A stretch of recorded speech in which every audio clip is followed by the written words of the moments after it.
If you have everybody that's in the same box and everybody thinks the same way, there's no fresh or new ideas that come out. And by looking at different backgrounds, listening to different voices, we can find our way through the darkness. As the old expression goes, you can see light at the end of the tunnel, and it's difficult to see the forest for the trees.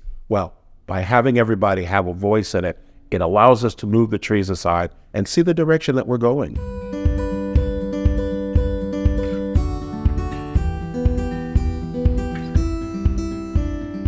So many times we think we're comfortable by being in a room where everybody's thinking the same thing and everybody's having the same thought, and it puts a smile on everybody's face because we're all headed the same direction and we want to draw the same picture.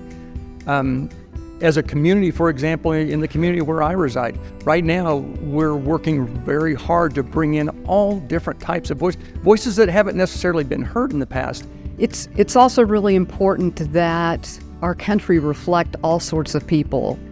We do talk about those rights that are self-evident, that all people are created equal. And that truly does mean all people. And part of what we have to be able to do is, in encouraging those voices to come forward, is once they're there, then us hushing a little bit and just listening. You can't always direct that conversation. You can't always direct how quickly that conversation is pursued. So one of the things that makes it hard to be engaged in a community, one of the challenges, is that we're all so different. And yet we know that the strongest teams that you can put together to solve a problem are the teams that have the most difference among them. We hope people can resolve their disputes peacefully within our court system. But the only way we can do that is if we have people who know about our system and understand our system, and we don't ask that people agree with us all the time. The reality is 100% of my decisions, at least 50% of the people disagree.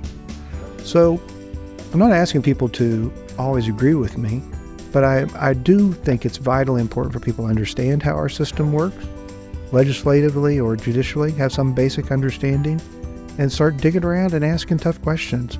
And I'd love to sit around and answer tough questions all day, from whether it's a third grader or a 60-year-old guy.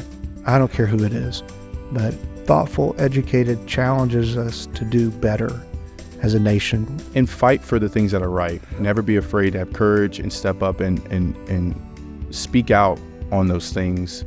But to always remember that the collective responsibility never trumps your personal responsibility. So we have to set our own things in order, our own house in order before we go reorganizing the world. And so one of the pieces of advice that I think I try to live by every day, and definitely in that position of power as a politician, there's many days you ask yourself, I'm trying to make change, but what is it in my life that I can do to be better, to be a better person, and help the collectives? It's important in our legal system that all types of people are represented so that everyone knows they have a voice in our government.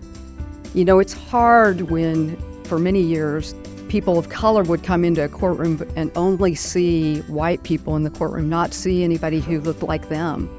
And I think we're getting better now that now we have more and more people who are in the federal court system and state court system. And so that diversity and awareness of different cultures and backgrounds, that's what makes America great. And the more diverse we are, the better community, the better government, the better life we have. To those individuals that are thinking about being involved in their community, it's important because you want individuals to represent you that maybe even just look like you, maybe have the same experiences that you have, to represent your interests so that your voice is heard at the table.